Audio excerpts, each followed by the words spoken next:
दोस्तों, आज मेरे स्टूडियो में बातचीत के मंच पर उपस्थित हैं वरिष्ठ कवि, संस्कृति कर्मी, समीक्षक और वैचारिक लेखक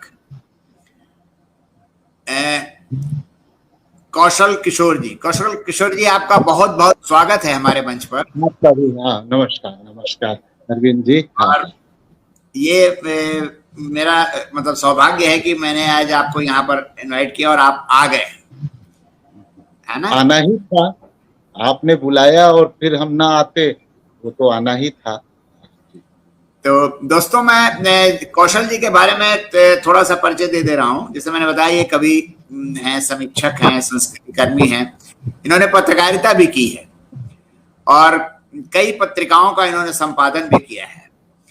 इनका जन्म जो है वो बलिया उत्तर प्रदेश में हुआ था और प्रमाण पत्रों के अनुसार इनका जो जन्म है वो 1 जनवरी 1954 है।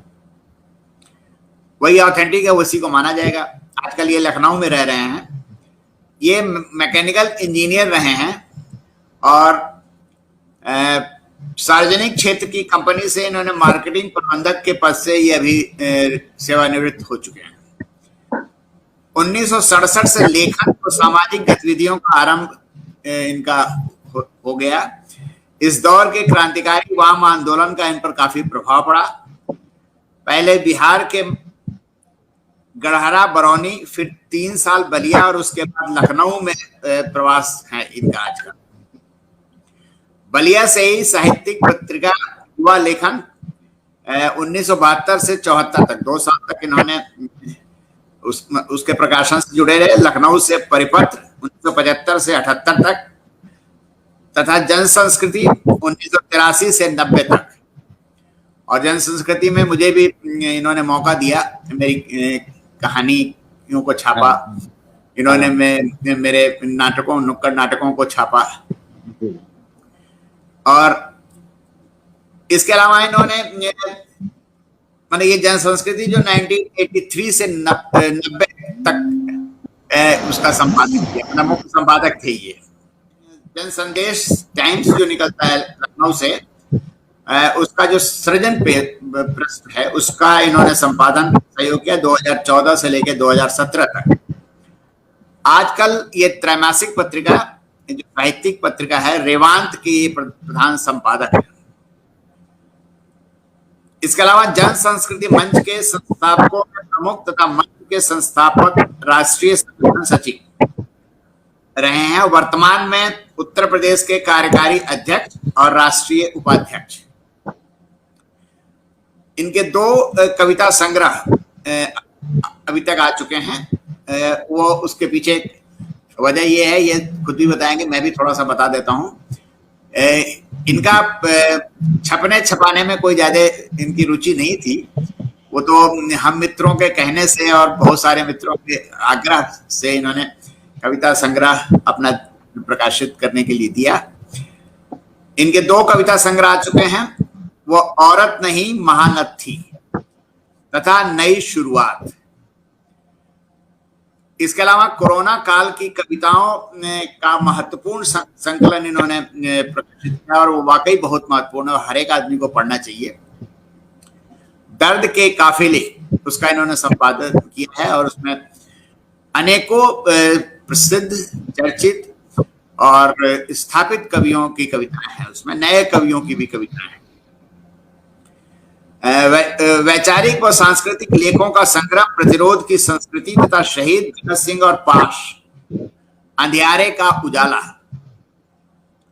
प्रकाशित हो चुका है। कुछ कविताएं काव्य पुस्तकों में संकलित है। 2015 के बाद की कविताओं का संकलन उम्मीद चिंगारी की तरह तथा प्रेम, प्रकृति और स्त्री जीवन पर कविताओं का संग्रह, दुनिया की सबसे सुंदर कविता, अभी ये जल्दी ही आने वाला है संग्रह, ये प्रकाशनाधीन है।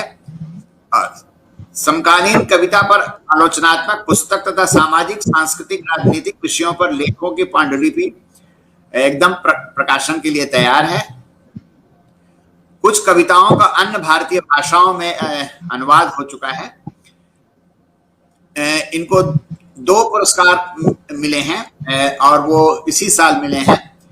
एक तो जनकवि केदारनाथ अग्रवाल सम्मान 2021 में उसकी मिल चुका हो। अतुल हिंदी साहित्य सम्मान 2021 से ये सम्मानित है। तो कौशल जी को तो पहले इन दोनों सम्मानों के लिए बधाई देता हूं। हालांकि जिस विचार के कौशल जी हैं उसमें सम्मान और पुरस्कार ये कोई मायने नहीं रखते। मायने सिर्फ ये रखता है कि समय और माहौल बदलना चाहिए। तो इतना तो परिचय मैंने दे दिया, बाकी हम इनसे बातचीत करते हैं कौशल जी से और बाकी और बातें करेंगे। कौशल जी ये बताइए कि जैसे मैं देख रहा था आपने मैकेनिकल इंजीनियरिंग की, लेकिन साहित्य और संस्कृति की तरफ आपका रुझान कैसे हुआ? अरविंद जी, जैसा कि आपको पता है कि एक मध्य वर्गीय परिवार, जो निम्न मध्य वर्ग का जो परिवार है, वो हमेशा उसके अंदर ये आकांक्षा रहती है कि हमारा बेटा जो है कुछ इंजीनियर हो, जो हम लोगों का दौर था, डॉक्टर हो, इंजीनियर हो, वकील हो, प्रोफेसर हो, मतलब इस दिशा में बढ़े। और वहां पर उनका सपना भी ये रहता है कि भाई, तो वैसा ही हमारे पेरेंट्स का, हमारे माता पिता का भी था कि भाई ये हम तो एक साधारण रेलवे के कर्मचारी रहे, लेकिन हमारा बेटा जो है इंजीनियर बने। लेकिन मेरा शुरू से ही रुझान साहित्य, क्योंकि मैं ऐसी जगह पे था, गढ़हरा बरौनी का जो बेगूसराय है, उस समय ये मुंगेर जिला में हुआ करता था, उत्तर मुंगेर, और अब तो ये बेगूसराय जिले में है। और यह जमीन रामधारी सिंह दिनकर, राष्ट्र कवि रामधारी सिंह दिनकर की ये जमीन है। और दूसरी तरफ यह वाम आंदोलन की भी एक बड़ी जमीन रही है। तो इस तरह से यह गढ़हरा बरौनी, जहां मेरे पिता रेलवे कर्मचारी थे और रेलवे कॉलोनी में हमें रहना होता था, हम थे रेलवे स्कूल से शुरुआती मेरी पढ़ाई, शिक्षा दीक्षा भी रेलवे स्कूल से हुई। तो रेलवे कॉलोनी में एक पूरा साहित्यिक, सांस्कृतिक और राजनीतिक, सामाजिक पूरा माहौल था, और इस माहौल ने ही हमें तैयार किया और इस माहौल का एक असर था। और दूसरी चीज कि वहां पर कॉलोनी में एक नवयुवक संघ जैसी संस्था थी, और संयोग से उसका पुस्तकालय मेरे मकान के, मेरा जो क्वार्टर था, जो हम ऊपर रहते थे, उसके ठीक नीचे, और मेरे पिताजी उसके प्रभारी हुआ करते। तो आप ये समझिए कि घर में ही पुस्तकालय था, और सारे अखबार, साप्ताहिक अखबार और भारतीय कम्युनिस्ट पार्टी के अखबार, न्यू एज, जनयुग, जनशक्ति, सीपीएम का अखबार स्वाधीनता, उत्तर प्रदेश से उस समय अर्जक संघ का अखबार अर्जक, और उस समय Indian Nation, Pradeep, Searchlight, Aryavarta जैसे सारे अखबार, और उस समय ये पूरा पुस्तकालय। और मेरा तो जो खाली समय होता था इसी पुस्तकालय में पढ़ने में ही जाया करता था। और ये जो माहौल पूरा का पूरा उस समय का माहौल था, और हमारी कॉलोनी में लालसा लाल तरंग, रामेश्वर प्रशांत, निरंजन, और संजोग से अब तीनों में से कोई भी नहीं है, एक इन लोगों ने पूरा कॉलोनी के अंदर साहित्यिक माहौल बना रखा था। और यही दौर है जब अरुण प्रकाश, जो कहानीकार अरुण प्रकाश भी उसी बरौनी में थे, और हम लोगों ने साथ साथ पढ़ना लिखना सब शुरू किया, साहित्य में हम लोगों ने प्रवेश किया। प्रभात सरसी जो आज पटना में है, उनकी ससुराल भी वहां बरौनी में शोकहरा में हुआ करती थी। वो भी अक्सर कॉलोनी में होने वाली गोष्ठियों में शामिल हो जाया करते थे। तो ये एक इस तरह का माहौल था। और दूसरी तरफ जो बेगूसराय, बरौनी, गढ़हरा का जो राजनीतिक माहौल था, जो वाम आंदोलन था, क्योंकि यह बरौनी क्षेत्र कम्युनिस्ट पार्टी का, और जो बीहट जहां से आज जिस गांव के कन्हैया हैं, और यह गांव चंद्रशेखर सिंह का गांव था। जो संबित सरकार 1967 में जो बिहार में जो संबित सरकार बनी थी महामाया बाबू की, उसमें वो सिंचाई और बिजली मंत्री थे, और कम्युनिस्ट, एक बड़े कम्युनिस्ट नेता की ये धरती थी। तो इन सब चीजों ने हमें बनाने का काम किया। एक तरफ दिनकर जी की यह साहित्य की जमीन, दूसरी तरफ वाम आंदोलन, और इसके साथ जो अंतर्राष्ट्रीय जगत पर जो चीजें घटित हो रही थी और हमारे देश में भी उसका प्रभाव हो रहा था। और यही दौर है, अगर आप देखेंगे तो हिंदी साहित्य ही नहीं, भारतीय साहित्य की पूरी जमीन बदल रही थी, है ना। आप भूखी पीढ़ी के बड़े कवि मलय राय चौधरी रहे हैं, क्योंकि हिंदी में जैसे अकविता का दौर था, उसी तरह से बंगाल में, बांग्ला में भूखी पीढ़ी हावी थी। और मलय राय चौधरी ये कहते हैं कि अब कविता कागजों पर नहीं, दीवालों पर लिखी जाएगी। नवारुण, यह मृत्यु उपत्यका नहीं है मेरा देश। और अपने हिंदी में भी एक पूरी नई पीढ़ी, तरोताजा पीढ़ी आ रही थी।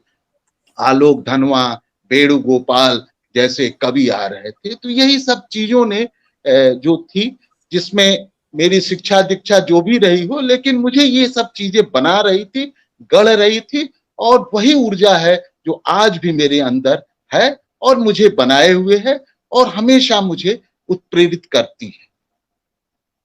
अरविंद जी। नहीं, ये तो हो गया पढ़ने का, मतलब पढ़ने के कारण काफी आपने साहित्य पढ़ा, चूंकि लाइब्रेरी थी आपके घर पे ही समझ लीजिए। ये जो लिखने का जो होता है ना, लिखने के जो बीज होता है या लिखने का जो शौक होता है, ये क्यों कर पैदा हुआ आपके अंदर और इसके पीछे वजह क्या थी? आपको मैं बताऊं कि उसी जो नवयुवक संघ का जो पुस्तकालय था, वहां अक्सर हर इतवार को, प्रत्येक इतवार को एक कवि गोष्ठी हुआ करती थी, जिसमें कॉलोनी के कवि निरंजन जी, जिनकी मैंने चर्चा की, प्रशांत जी, तरंग जी, और इसके साथ ही अन्य लोग भी, जैसे बरौनी के अन्य कवि भी, कवि अरुण प्रकाश आ रहे हैं, कवि प्रभात सर से जा रहे हैं। तो वहां पर कवि गोष्ठी नियमित, एक निरंतरता, माने निरंतर रूप से कवि गोष्ठी का आयोजन होता था। और मैं पीछे बैठ करके अपने, ये सभी लोगों, मेरे चाचा हुआ करते थे, मैं पीछे बैठ करके सुना करता था। आपको मैं बताऊं, और मेरे अंदर भी वो कुछ लिखने का कीड़ा जैसे होता है ना, कुलबुलाने लगा। तो मैंने भी कुछ लिखा, और संयोग से लालसा लाल तरंग, उस समय बनारस से जो आज अखबार निकलता था, वह एक बहुत ही, जिसके भैया जी बनारसी जैसे संपादक हुआ करते थे। तो तरंग जी बेगूसराय और बरौनी क्षेत्र के संवाददाता भी थे, और रेलवे कर्मचारी के साथ साथ उसके संवाददाता भी थे। तो मैंने अपनी जो कविता लिखी कुछ, उसमें से ले जा करके मैंने कुछ तरंग जी को दिखाई।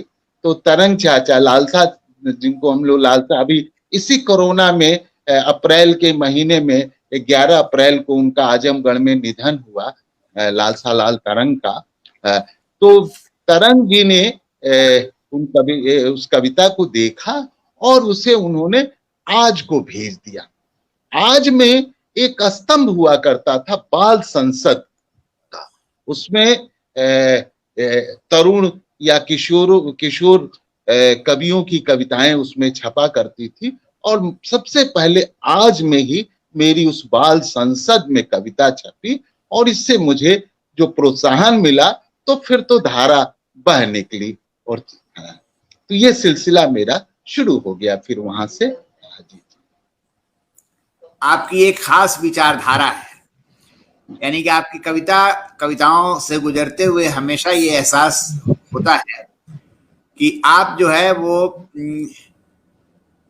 मतलब गरीब तबके के लोग, संघर्षरत लोग, दलित स्त्रियां, इन पर इनके प्रति आपका लगाव है और आप शायद इनको संबोधित करके कविताएं आप लिखते हैं। तो ये मसला जो है विचार का मसला है। तो ये विचार का जो बीज है, ये भी एक सवाल है मेरे दिमाग में। ये विचार का बीज प्रतिबद्धता के साथ आपके अंदर कैसे अंकुरित होने लगा? मैंने बताया ना कि जो बरौनी और वहां की जो जमीन रही है, एक तरफ दिनकर जी और दूसरी तरफ वाम आंदोलन की जमीन, और जो हमारे संपर्क में जिनसे मैं सीख रहा था, जिनके संपर्क और साथ मुझे मिल रहा था, निरंजन जी, रामेश्वर प्रशांत, लालसा लाल तरंग, ये और मेरे जो साथी थे, सहकर्मी थे, मतलब उन्हें जो हमारे साथ साहित्य की दुनिया में आ रहे थे, साथ साथ अरुण प्रकाश, ये सभी लोग अमूमन, जैसे अरुण प्रकाश के पिताजी रुद्रनारायण झा उस समय के सोशलिस्ट पार्टी के बड़े नेता हुआ करते थे और राज्यसभा के सदस्य होते थे।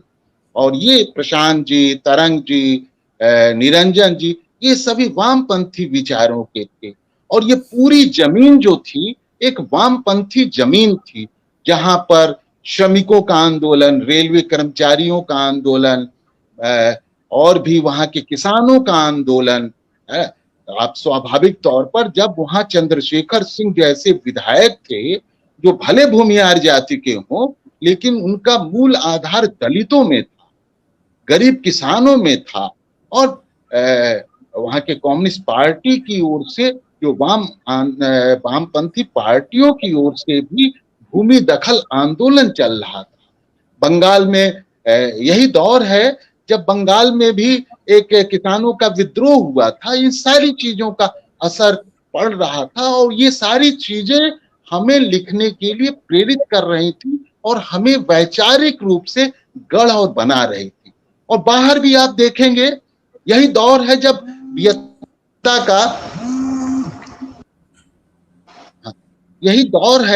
जब वियतनामी जनता का भी अमेरिकी साम्राज्यवाद के खिलाफ संघर्ष चल रहा था। बांग्लादेश में मुक्ति वाहिनी मुक्ति का संघर्ष था। फ्रांस में छात्रों, नौजवानों का संघर्ष था, जिस संघर्ष की वजह से वहां के राष्ट्रपति देगाल को अपना देश छोड़ करके भागना पड़ा। तो ये पूरा का पूरा जो माहौल था वह एक वैचारिक माहौल पूरे पैदा कर रहा था। और यही वैचारिक माहौल पूरे साहित्य की, भारतीय साहित्य की जमीन बदल रहा है ना। आप देखेंगे कविता से बाहर धूमिल जैसे कवि नक्सलबाड़ी और पटकथा जैसी कविताएं लिखते हैं। आलोक धनवा कहते हैं कविता नहीं गोली दागने की समझ है, तो हर कलम चलाने वालों को हल चलाने वालों से मिल रही है। तो ये कविता के अंदर किसान का सवाल, गांव का सवाल, खेती का सवाल, है ना, गरीब गुरबा का सवाल, ये आ रहा था और कविता में भी ये सब चीजें ध्वनित हो रही थी। एक विचार भी था और एक सृजन के लिए विचार, एक जमीन तैयार कर रहा था। और उसी की पैदाइश हम जैसे लोग रहे हैं, हमारी पीढ़ी रही है। हाँ कौशल जी, जैसे आपने बताया कि आपकी जो शुरुआत की कविता थी वो बाल संसद में छपी थी, और हालांकि तब तक आप काफी मतलब पढ़ने और लिखने में मैच्योर हो चुके होंगे, लेकिन फिर भी वो बाल संसद में छपी। ये बताइए कि एक सवाल है, मतलब ये सवाल है कि आमतौर पर इंसान जो होता है, मतलब जो कविता लिखने की शुरुआत करता है, तो वो रोमानी कविताएं लिखता है, वो मतलब प्रेम की कविताएं लिखता है, प्रेम में विछोह की कविताएं लिखता है, दर्द की कविताएं लिखता है। आपने जो शुरू में कविता लिखी वो किस तरह की कविताएं थी? वह भी दरअसल इसी वैचारिकी से प्रेरित कविता थी। और इसमें प्रेम, अगर जन प्रेम, जनता के साथ अगर कहें तो मैं उस दौर की 1970 की एक कविता मैं सुनाऊं जरूर तो जरूर आप उससे मेरी आप समझ सकते हैं, क्योंकि यह जरूर जरूर जनता और शोषित पीड़ित जन के प्रति प्रेम ही मुझे लगता था कि सबसे बड़ा प्रेम है। और मनुष्य से प्रेम करना, गरीब गुरबा से प्रेम करना और समाज को बदलना, यही हमारा मूल उद्देश्य हो सकता है। तो अगर आप कहें तो मैं उस दौर की नई शुरुआत की पहली कविता है 1970 की लिखी हुई कविता, जो बाद में सुनाइए। हाँ, हाँ हाँ, बाद में यह कविता ये आपके लखनऊ से निकलने वाली पत्रिका, एक दिशावाहक पत्रिका थी, उसमें उन्होंने विशिष्ट कवि के रूप में एक मेरा इंटरव्यू भी छापा था, जो विनय श्रीकर और कृष्ण कुमार चंचल ने मेरा इंटरव्यू लिया था, वो छपा था। उसके साथ मेरी 5 कविताएं भी छपी थी, तो वो उसी में ये कविता मेरी छपी थी, मोर्चे की वो। मैं वो सुनाता हूँ, उससे चीजें थोड़ी और साफ होगी।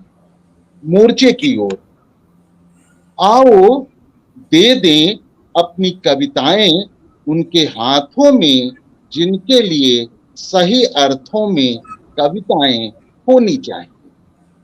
जानते नहीं, जिन खेतों में आशा, लगन और विश्वास के साथ वह रोकता था अपना खून, पसीना और श्रम, आज जमींदारों ने उसे उन खेतों से, उन फसलों से बेदखल कर दिया है। क्या होगा, क्या होगा? नहीं जलेंगे उनके घरों के चूल्हे, नहीं जलेंगे उनके घरों के चूल्हे। अब खड़े होंगे रोंके, गरमाएगा शरीर, उबलेगा खून और प्रतिशोध की आग में जलेंगी, चटकेंगी हड्डियां।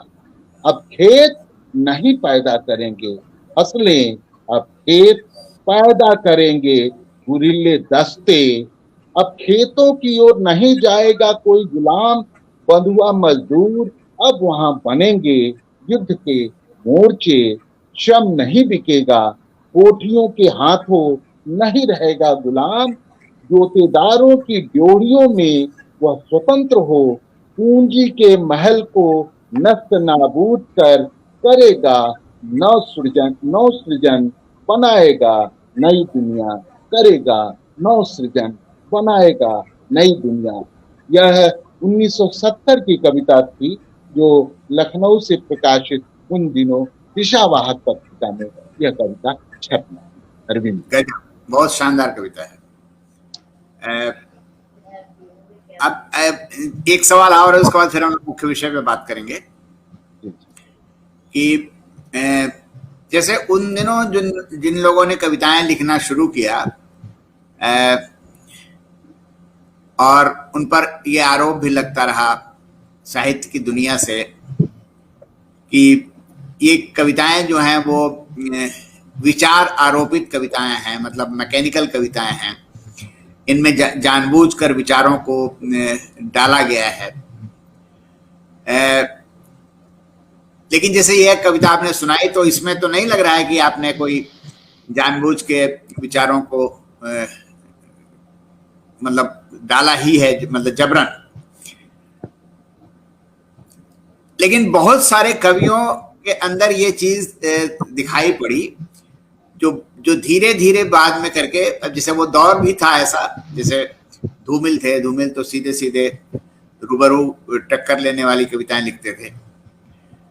लेकिन अगर देखा जाए तो जैसे मुक्तिबोध की कविताएं हैं, तो मुक्तिबोध की कविताएं जो हैं वो गहरी हैं और काफी विचारों से भरी हैं, लेकिन उन पर आरोपित विचार नहीं लगते हैं। वो स्वाभाविक तौर पर निकली हुई एक उनमें कॉम्प्लिकेशन थोड़ा है, लेकिन अगर कविताओं को बार बार पढ़ा जाए तो वो मैसेज या कविता का जो रस है वो पहुंचता है लोगों तक। तो मैं जानना चाहता हूं कि जैसे आपकी इधर की कविताएं मैं देख रहा था, इधर की कविताओं में विचार तो है, लेकिन वो कविताएं जो हैं वो काफी गहरी हैं और उनका फलक बहुत व्यापक हुआ है ना। और तो ये जो जरा मैं जानना चाहता हूं कि ये जो आरोपित विचार की बात अक्सर होती है या होती रही है पहले, इसमें कितनी सच्चाई है या कितना इसमें बायस्डपन है, मतलब कितना पूर्वाग्रह है इसमें? देखिए अरविंद जी, जहां तक आरोपित विचार का है, तो मैं तो इससे पूरी तरह सहमत नहीं हूं। उसकी वजह यह है कि जब जन संघर्ष और जन जीवन, क्योंकि वह दौर है जब एक परिवर्तन की आंधी चल रही थी।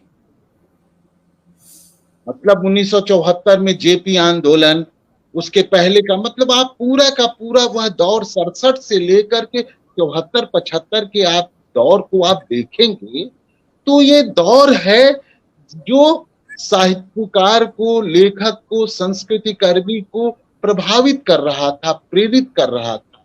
तो जैसे हर आंदोलन अपना गायक लेकर के आता है, वो पैदा करता है अपना गायक, अपना कवि, अपना रचनाकार पैदा करता है। तो आप देखेंगे कि वह पूरी पीढ़ी जिसे प्रयोगवाद और नई कविता के दौर में पीछे ढकेल दिया गया था, निराला से लेकर नागार्जुन, केदार तक जो पीछे चले गए थे, वह पुनः स्थापित होते हैं। और नागार्जुन जैसे कवि उस दौर में ऐसी कविताएं लिखते हैं, वह मारक कविताएं लिखते हैं, अब तो बंद करो हे देवी यह चुनाव का अवकाश। फणीश्वरनाथ रेणु जैसे रचनाकार सड़कों पर आते हैं और एक नई पीढ़ी धूमिल लिखते हैं। भाई देखिए, एक व्यवस्था जो भारत में आजादी के बाद जो व्यवस्था आई, उस व्यवस्था का सबसे बड़ा क्रिटिक, उस नेहरू मॉडल का भी सबसे बड़ा क्रिटिक रचने वाले मुक्तिबोध हैं, जो कहते हैं ना कि वर्तमान समाज चल नहीं सकता, पूंजी से जुड़ा हृदय बदल नहीं सकता। उन्होंने इस बात को समझा था कि जो नई व्यवस्था है उसके केंद्र में पूंजी है। और आगे धूमिल कहते हैं कि 20 साल बाद मैं अपने आप से सवाल करता हूं कि क्या आजादी 3 थके रंगों का नाम है जिसे एक पहिया ढोता है, या इसका कोई खास मतलब व्यवस्था विरोध। और व्यवस्था विरोध कहीं से आरोपित चीज नहीं थी, यह उस समय के आंदोलन से पैदा हुई चीज थी। और इस तरह का आंदोलन हमारे भौतिक स्तर पर, हमारी जमीन पर था, जो साहित्य को, संस्कृति को अपने तरीके से प्रभावित कर रहा था। स्वाभाविक तौर पर उसमें एक रूमानियत भी थी। लोगों को लगता था कि 72-74 तक देश में क्रांति हो जाएगी, एक परिवर्तन आ जाएगा, एक नई उम्मीद थी। तो इस उम्मीद में एक भाव भी होता है, एक रूमानियत भी आती है। और ऐसी रूमानियत भी थी जो बाद में चीजों को, जब आप आंदोलन जब ठहराव की स्थिति में जाता है, तब आप ज्यादा गंभीरता की ओर जाते हैं, संजीदगी की ओर जाते हैं, फिर उन धक्कों के बारे में भी सोचते हैं। और आप देखेंगे उस आंदोलन की ऊर्जा को बाद की कविताओं ने, जैसे आलोक धनवा की कविताओं में भी आप देख सकते हैं, गुरूनों की बेटियां, कपड़े के जूते, भागी हुई लड़कियां, समाज के अन्य सवाल, जो हमारे बृहत्तर समाज के सवाल उसके अंदर आते हैं। उससे क्रांति, परिवर्तन, व्यवस्था विरोध, व्यवस्था बदलाव का स्वर एक व्यापक आयाम ग्रहण करता है। और मुझे लगता है यह एक हिंदी कविता में एक परिवर्तन के रूप में आप आगे देखेंगे। उसके अंदर एक गंभीरता भी आती है, संजीदगी भी आती है, और कलावाद के खिलाफ एक जनवाद, एक जनतांत्रिक विस्तार भी आपको मिलेगा। तो ये मान लिया जाए कि मतलब आपकी बात जिससे ये मैं समझ पा रहा हूँ कि 75 के बाद से 75 76 77 के बाद से स्वर में थोड़ा ठहराव और स्वर में थोड़ी कहते हैं कि थोड़ा ठंडापन आया। और अभी मैं आगे बात भी करूंगा आपसे।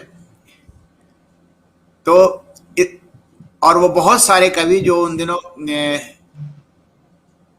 बढ़ चढ़ के कविताएं लिख रहे थे और अच्छी कविताएं भी लिख रहे थे, रोमानिक कविताएं भी लिख रहे थे, लेकिन वो एक मकसद से जुड़ी हुई कविताएं लिख रहे थे। उनके अंदर भी एक ठहराव सा आ गया। तो इसके पीछे क्या ये मान लिया जाए कि उसके बाद आंदोलनों का दौर कम हो गया? नहीं, या देखिए, या जैसे कि नव उदारवाद जो आया है उसने बहुत ये सारी तो चीजों का ये तो कंफ्यूजन भाई 80 के बाद, यानी 80 के बाद नव उदारवाद या ये सब चीजें आती हैं और 90 तक आते आते वो उसका फलक हमारे देश में नई आर्थिक औद्योगिक। लेकिन एक चीज आप देखेंगे कि जो हमारे देश में इमरजेंसी आई, इमरजेंसी लगाई गई, तो इमरजेंसी लगाने के बाद मतलब जो हमारे लोकतंत्र पर जो हमला हुआ है, जनता की आजादी और लिखने बोलने की आजादी पर हमला हुआ, उससे एक लोकतांत्रिक आकांक्षा लोगों के अंदर प्रबल हुई। और आप देखेंगे कि कविता में भी यह लोकतांत्रिक आकांक्षा बढ़ती है, अभिव्यक्त होने लगती है। और रूप के स्तर पर भी कैसे कविता को, साहित्य को लोगों तक पहुंचाया जाए, यह चिंता भी सामने आती है। क्योंकि इसी दौर में आप देखेंगे कि 77-78 के बाद विभिन्न जन भाषाओं में भी कविताएं लिखी जाती हैं। और इस दौर में 77-78 के बाद गोरख पांडे के भोजपुरी गीत आते हैं, आदम की गजलें आती हैं, है ना। तो यह जो लोग और तमाम हिंदी पट्टी में तमाम जगह नुक्कड़ नाटक की टीमें पैदा होती हैं, जिसमें आपकी भी टीम लहर, गोरखपुर में लहर, सिलसिला, युवा नीत, दस्ता, लखनऊ में जसम, हिरावल, तमाम ऐसी टीमें आती हैं। तो एक फिर नए लोकतांत्रिक आकांक्षा का इस तरह से विस्तार साहित्य में होता है, नुक्कड़ नाटक के माध्यम से, कविता के माध्यम से। कविता भी अब ऐसी जनप्रिय रूप अख्तियार करती है।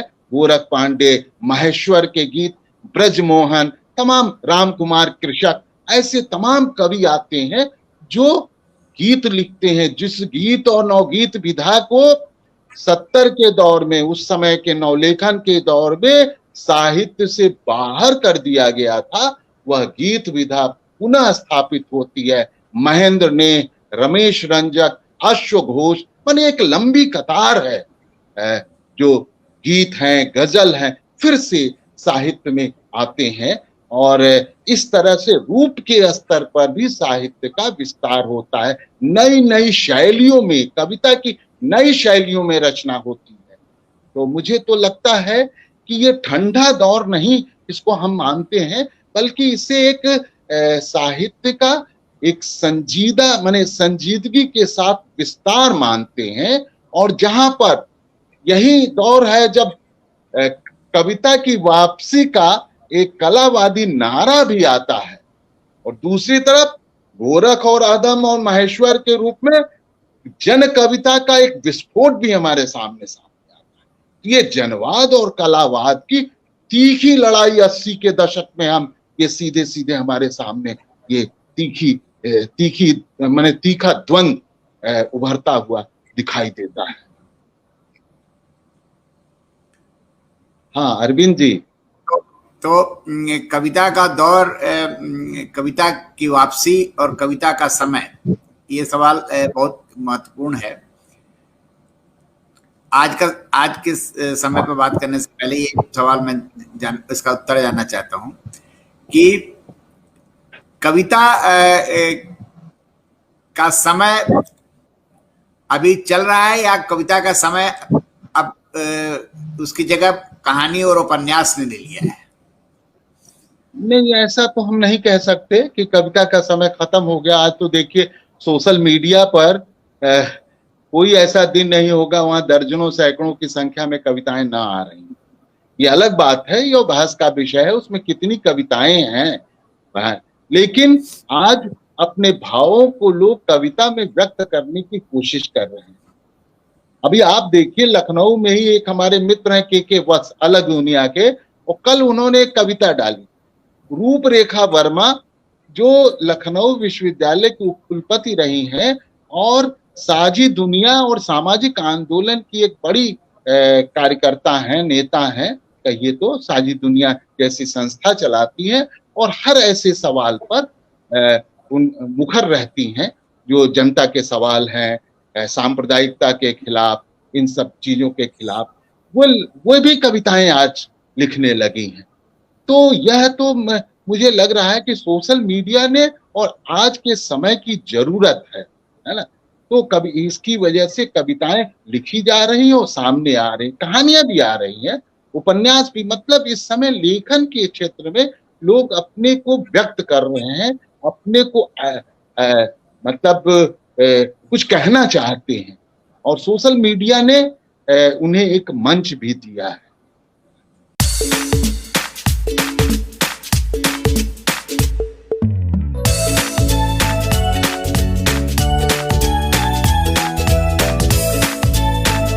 नहीं, ये बात आपने बहुत अच्छी कही कि कविताएं खूब लिखी जा रही हैं और कहानियां भी लिखी जा रही हैं, उपन्यास भी खूब लिखे जा रहे हैं। और मैं तो ये देख रहा हूँ कि बहुत सारे लोग जो है वो 3-3 महीने में एक उपन्यास लिख के खत्म कर दे रहे हैं और उनका उपन्यास छप के भी आ जाता है। लेकिन कुल मिलाकर के उन कविताओं और कहानियों और उपन्यासों की स्थिति क्या है? मतलब वो जो मेरा सोचना है और जो आप भी सोचते होंगे और भी लोग जो सोचने समझने वाले हैं वो सोचते होंगे कि वो पाठकों को क्या दे रही हैं। मतलब अगर उनका निचोड़ निकाला जाए तो ठीक है, सोशल मीडिया ने थोड़ा लोकतांत्रिक एक मंच दिया है और उसमें से कुछ चीजें कभी कभी नजर आ जाती हैं, लेकिन वहां पर एक समस्या ये भी है कि वहां पर किसी का वो नहीं है, मतलब जैसे संपादकीय दृष्टि नहीं है, मतलब यानी संपादक नहीं है वहां पर। पहले पत्रिकाओं में संपादक जो है वो उसमें अपनी राय देते थे, उसमें कुछ सुझाव देते थे। अब तो फेसबुक पे तो चाय सुबह हमने बनाई और रात को हम सो गए, ये भी कविताएं आ जा रही हैं आजकल। तो इन कविताओं का इस साहित्य का क्या मतलब है आज के समय में? मतलब ये मैं जानना चाहता हूँ। नहीं, वो तो मैंने शुरू में ही कहा कि एक जनतांत्रिक विस्तार हुआ है और कितनी कविताएं हैं, ये एक बहस और विचार का विषय हो सकता है और इसमें आपस में सहमत या असहमत की भी गुंजाइश बनी हुई है। देखिए हम लोग भी पत्रिका निकालते थे और एक संपादक एक छन्ना का काम करता था। आज सोशल मीडिया पे वो छन्ना नहीं है। लेकिन एक बात और भी, हर चीज के एक सकारात्मक नकारात्मकता है तो उसमें सकारात्मकता भी है ना। उसने लोगों को मंच दिया है, लोगों को अभिव्यक्त का माध्यम मिला है। नहीं तो पत्रिकाओं को लोग रचनाएं भेजा करते थे और संपादक की ओर से खेद सहित वो रचनाएं वापस कर दी जाती थी। तो कई बार कभी तो चिट्ठी भी नहीं आती थी। हाँ, और ये कई बार तो बताया भी नहीं जाता था कि क्यों हम तो भाई उनकी भी समस्या है। जैसे मैं ही रेवांत पत्रिका निकाल रहा हूँ, अब कोरोना काल में हमने सिर्फ उसका 1 अंक निकाल पाया। मेरे पास ढेर सारी सामग्री इस समय इकट्ठा है और हमारी भी बाध्य माने मजबूरी है, हम उसको सबको जगह नहीं दे सकते। तो स्वाभाविक तौर पर उसमें जो मुझे बेहतर रचना लगेगी, जो आज के समयानुकूल लगेगी, जरूरी लगेगी, वही चीजें हम उसमें प्रकाशित करना चाहेंगे 64 पृष्ठों के अंदर। तो लेकिन आप देखिए अगर इधर तो पत्रिकाओं की जो स्थिति है, प्रिंट मैगजीन्स की जो स्थिति है वो आपके सामने, सोशल मीडिया ने, डिजिटल माध्यम ने इस गैप को, इस समय के अंदर की रचनात्मकता को एक मंच दिया है। इस कोरोना के समय को आप देख सकते हैं। तो इसलिए अब मुझे तो लगता है कि प्रिंट माध्यम और सोशल मीडिया का माध्यम, डिजिटल माध्यम, दोनों अपनी जगह भूमिका अदा कर रहे हैं और दोनों की जरूरत है और दोनों की अपनी सीमाएं भी है ना। यह भी चीज सामने आ गई है। अगर जैसे कि अगर सिर्फ हमने डिजिटल माध्यम को ही संपूर्ण मान लिया तो फिर हमारी सामाजिक भूमिका जो होती है एक साहित्यकार की, कवि की, कविता की, वह भूमिका आपकी सीमित होने लगेगी। तो आपको दोनों तरह से आज के दौर में काम करना होगा, डिजिटल माध्यम का भी उपयोग करना होगा और साथ ही दूसरे जो प्रिंट माध्यम है, सोशल माध्यम है, जो गोष्ठियों के द्वारा, सेमिनार के द्वारा या अन्य कार्यक्रमों के द्वारा जो किया जाता है वो भी करना पड़ेगा। तो मुझे लगता है कि यह एक मांग है। और रही बात की उसकी गुणवत्ता की बात, तो ये सब तो चीजें तय हो। पहले तो जरूरी ये है कि वे रचनाएं हमारे समय को एड्रेस कर रही हैं कि नहीं कर रही, अपने समय को रच रही हैं कि नहीं रच रही, समय से वे मुठभेड़ कर रही हैं कि नहीं कर रही। कहते हैं ना, शमशेर जी कहते हैं ना, काल तुझसे होड़ है मेरी, तू अपराजित, तुझ में अपराजित मैं वास करूं। मतलब काल से होड़ लेना, काल में हस्तक्षेप करना, क्योंकि कई बार लोग कहते हैं कि ये सब तो तात्कालिक चीजें हैं, है ना। तो जो चीजें काल जीवी होती हैं वही चीज, वही रचना कालजयी उन्हीं में से बनती। मुक्तिबोध ने जिस अंधेरे में कविता को की रचना उन्होंने 57 से लेकर के 64 तक की 7 साल में उन्होंने रचनाएं की और उसकी तैयारी में उन्होंने दर्जनों कविताएं लिखी, जो आप देख सकते हैं कि वो अंधेरे में की छाया अन्य कविताओं पर में भी दिखती है। तो वह अंधेरा तो आज आपके सामने खुल करके सामने आ रहा है। और उस समय ये कहा जाता था कि बाबा ने जो कविताएं, डायरेक्ट कविताएं लिखी थी, तो इसका क्या मतलब है, तो तात्कालिक है। लेकिन जब जब जुल्मतों का दौर आएगा तो वे कविताएं हमेशा हमारे बीच होंगी और लोगों को प्रेरित करेंगी। तो जब भी तानाशाही का दौर आएगा तो वो कविताएं हमारे लिए मौजूद होंगी, सामयिक हो जाएंगी और हमें कैसे आगे बढ़ना है उसके लिए साहित्य के क्षेत्र में, कविता के क्षेत्र में वो रास्ता दिखाएंगे। तो मुझे तो लगता है कि जो चीजें तात्कालिक लगती हैं उनका भी एक उनके अंदर दूरगामी चीजें निहित होती हैं। जो कालजयी है वही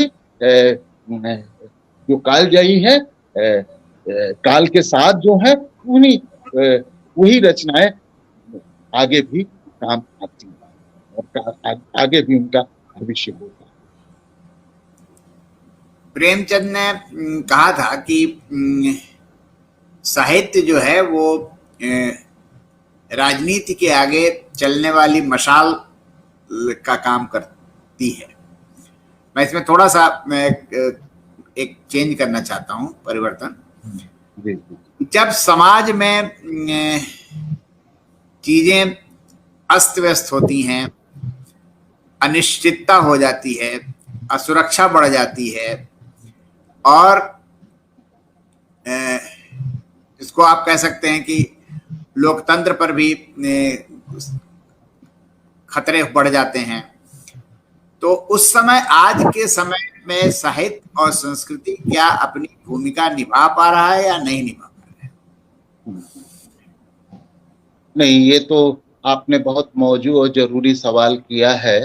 देखिए, जैसे प्रेमचंद ने तो अपने समय में, क्योंकि उस समय वह उस भूमिका में थे, प्रेमचंद निराला उस भूमिका में थे तब, या राहुल सांस्कृतिक, मैंने ऐसे रचनाकार, रांगे राघव, ये लोग उस भूमिका में थे जिसमें तब ये कहने का प्रेमचंद ने यह बात कही थी कि साहित्य राजनीति के आगे चलने वाली मशाल है।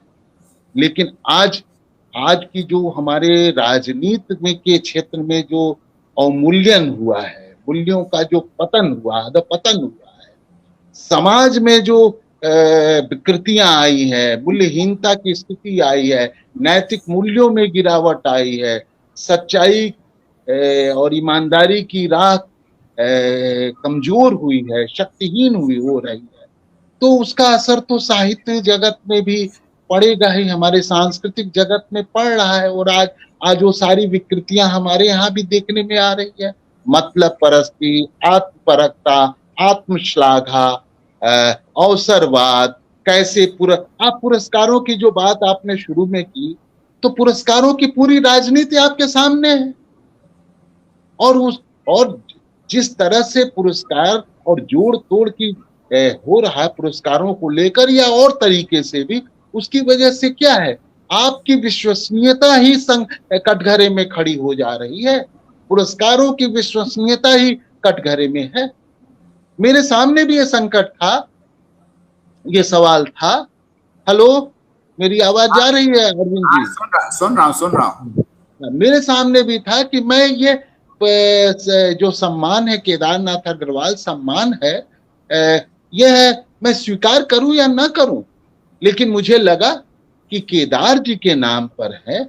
और जिन लोगों को बाबा नागार्जुन, त्रिलोचन, केदार, मुक्तिबोध, जिनसे हमने प्रेरित हम होते रहे, अपने आज 50 साल हमारा जीवन जो है उन्हीं से की प्रेरणा में, अगर उनके तो उससे हम प्रेरणा ही ग्रहण करेंगे। इसीलिए हमने उन साथियों को जिन्होंने ये सम्मान दिया, मैंने उसे स्वीकार किया कि केदार जी के ये सम्मान दरअसल केदार जी का सम्मान है, मेरा सम्मान नहीं है ना।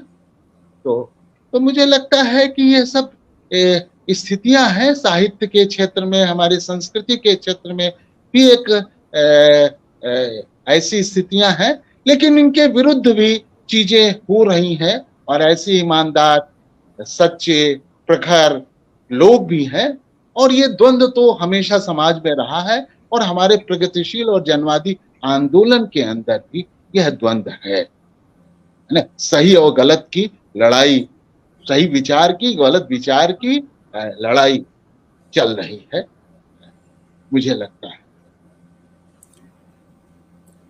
क्या ये इस मंच से आप ये नहीं कहना चाहते हैं कि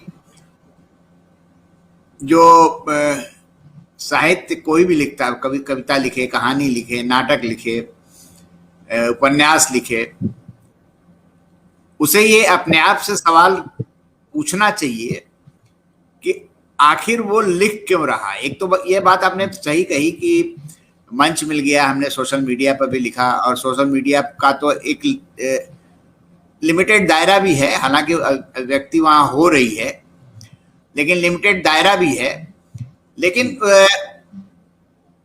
अगर उन रचनाओं को देखा जाए या पब्लिश प्रकाशित किताबों को देखा जाए, तो ये समझ में आता है कि ये कुछ खास वर्ग के लोगों के लिए ये रचनाएं लिखी गई हैं।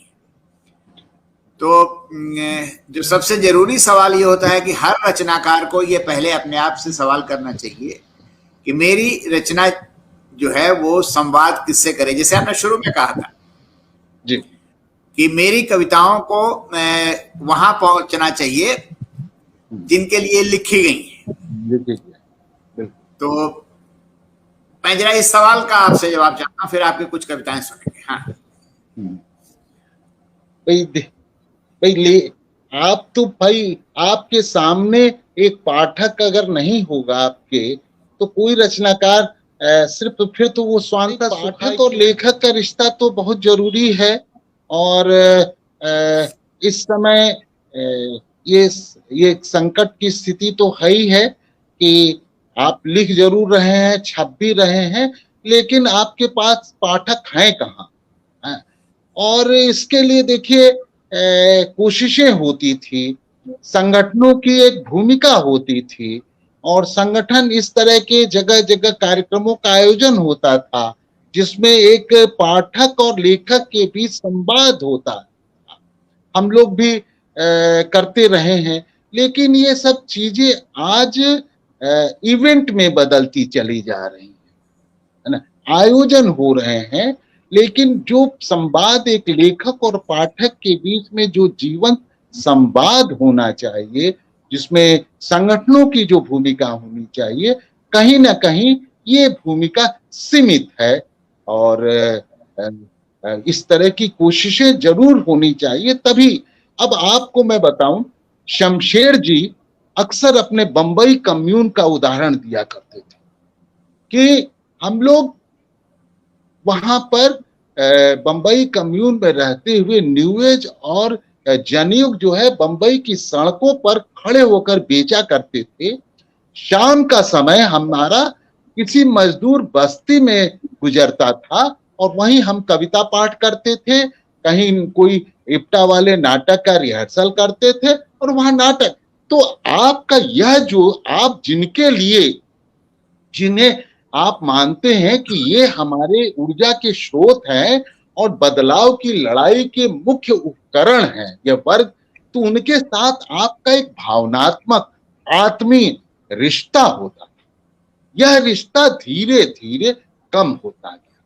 लेखक अपने को जो डिक्लास और डिकास्ट करने की जो प्रक्रिया होती थी वह कमजोर हो गई, कहिए तो खत्म हो गई, है ना।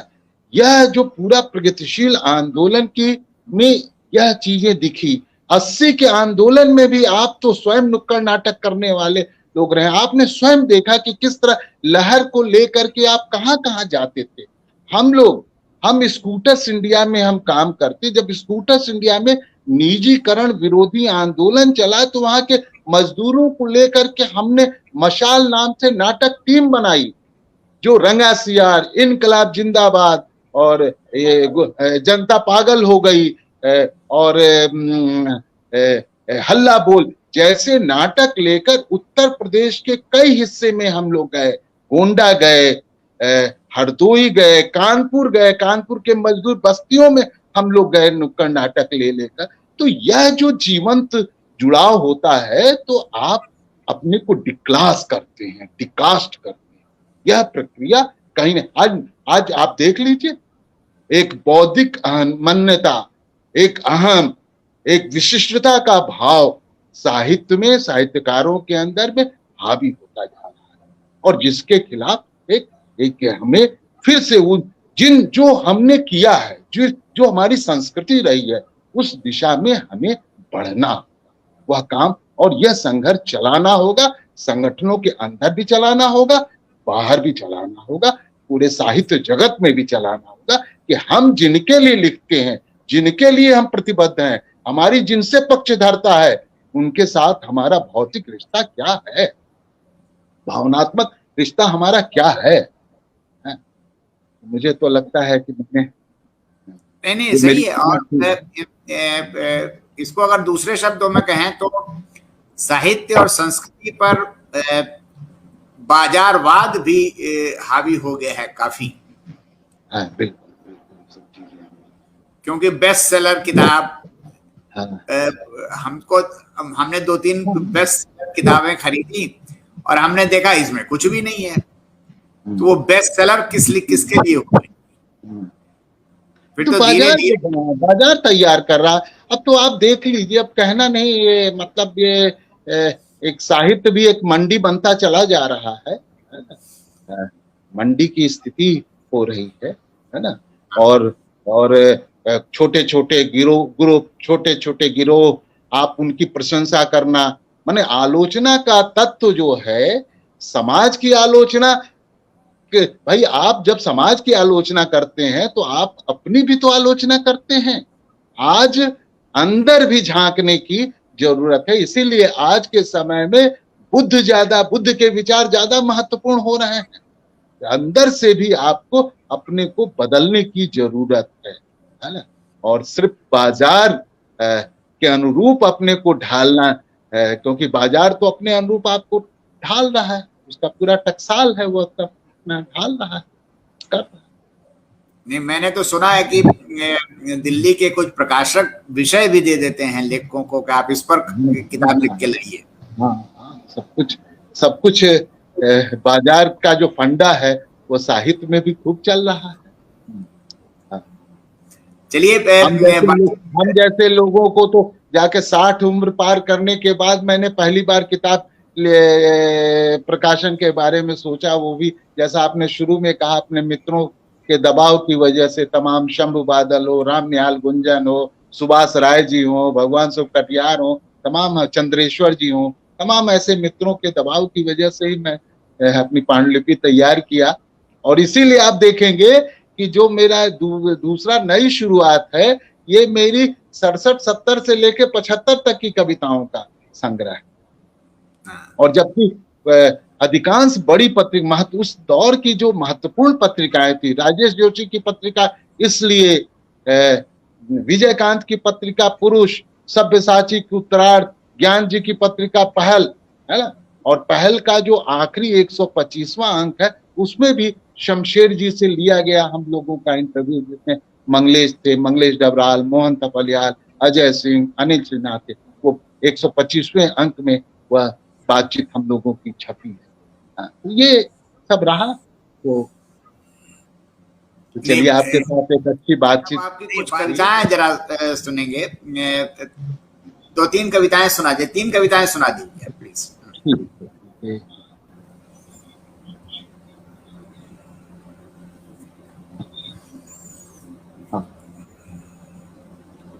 एक कविता वो हामिद था, मैं सुनाता हूँ, थोड़ी ज्यादा बड़ी नहीं है, औसत दर्जे की कविता है। हामिद जो ईदगाह का पात्र है, प्रेमचंद की कहानी ईदगाह का पात्र है, और आज के हामिद की क्या हालत है, क्या स्थिति है, उसी को हमने इस कविता के माध्यम से व्यक्त करने की कोशिश की है। कई बार हम देखते हैं उम्र छोटी होती है पर उसके काम बड़े होते हैं। जैसे ईदगाह का हामिद, वह था तो बच्चा पर उसकी संवेदनाएं बड़ी थी। वह गांव से इतनी दूर आया था, मेले में रंग बिरंगे खिलौने उसे रिझाते, अपनी ओर खींचते, उसका बाल मन उस पर अटक जाता, अंदर वेगवती नदी बहने लगी। पर जैसे ही उसकी भोली नजर चिमटे पर पड़ी, मन के सारे तरल भाव वाक बन उड़ने लगे। उसकी आंखें चुंबक सी चिमटे से जा चिपकी, उसे याद आई दादी, उसका रोटी बनाना, उनका रोटी बनाना, उसकी सारी क्रिया, जैसे अंगीठी से तवा को उतारना, आग में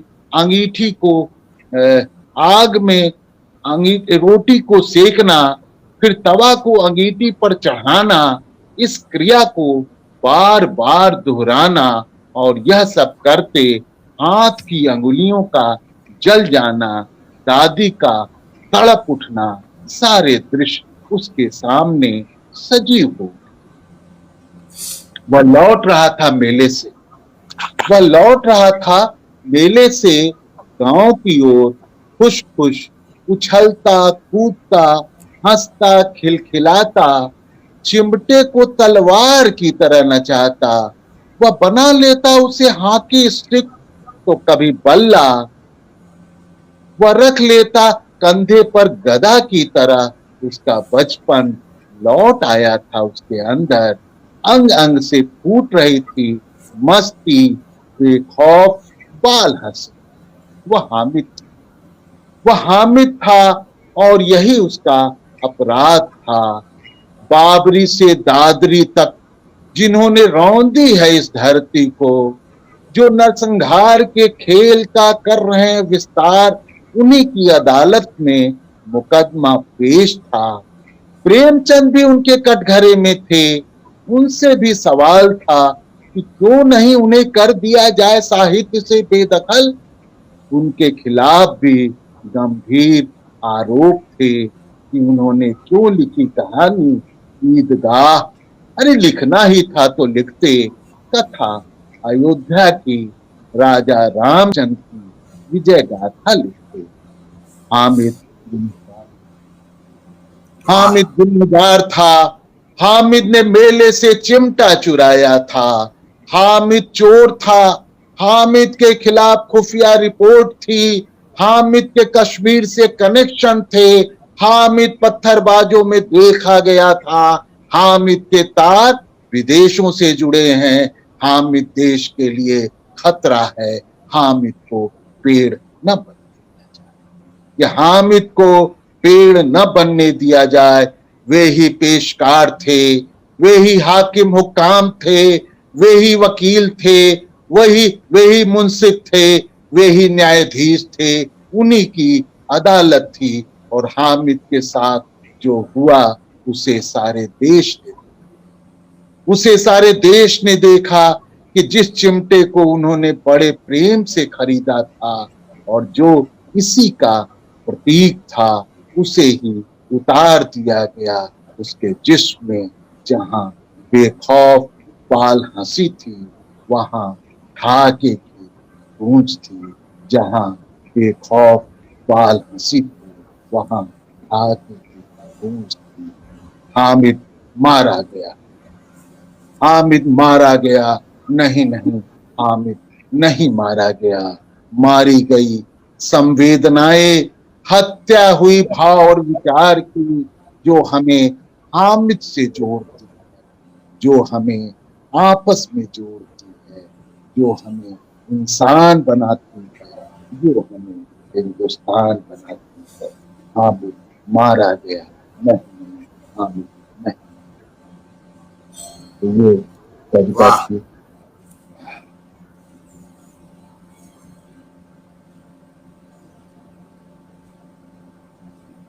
दूसरी कविता। अच्छा, देखता हूँ कोई कविता मिल जाए।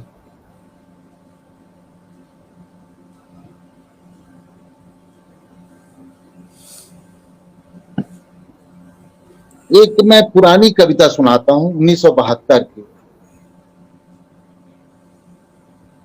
बाबूजी के सपने।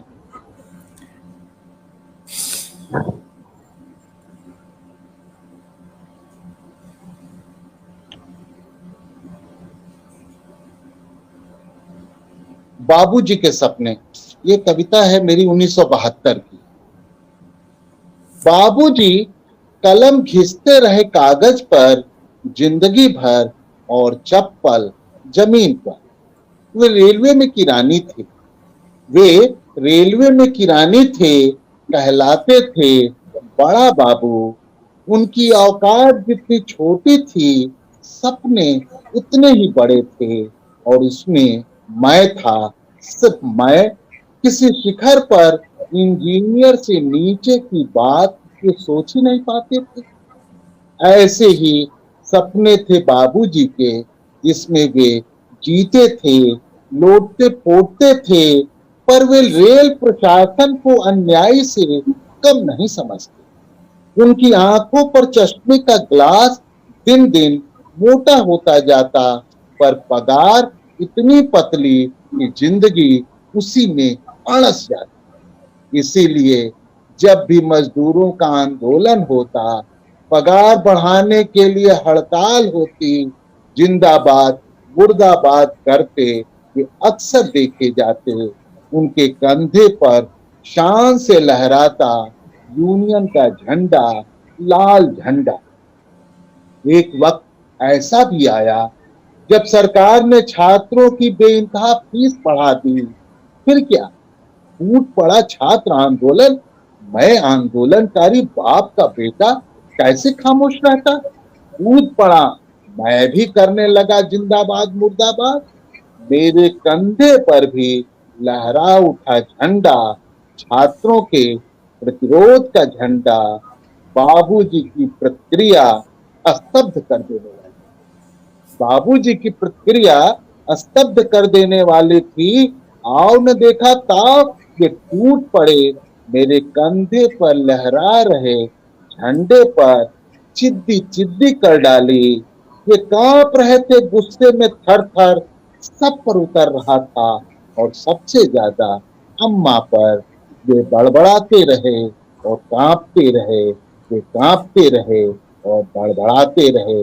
हमने देखा उस दिन बाबूजी ने अन्न को हाथ नहीं लगाया। हमने देखा कि उस दिन बाबूजी ने अन्न को हाथ नहीं लगाया। अकेले अकेले टहलते रहे छत पर, अपने अकेलेपन से बतियाते रहे।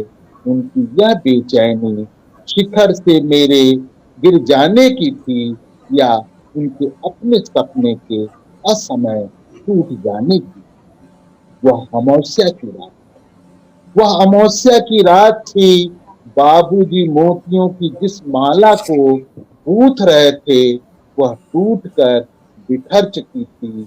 मोतियां गुम हो गई थी उस अंधेरे में, मोतियां गुम हो गई उस अंधेरे वाह में। और एक छोटी कविता जी। दुनिया की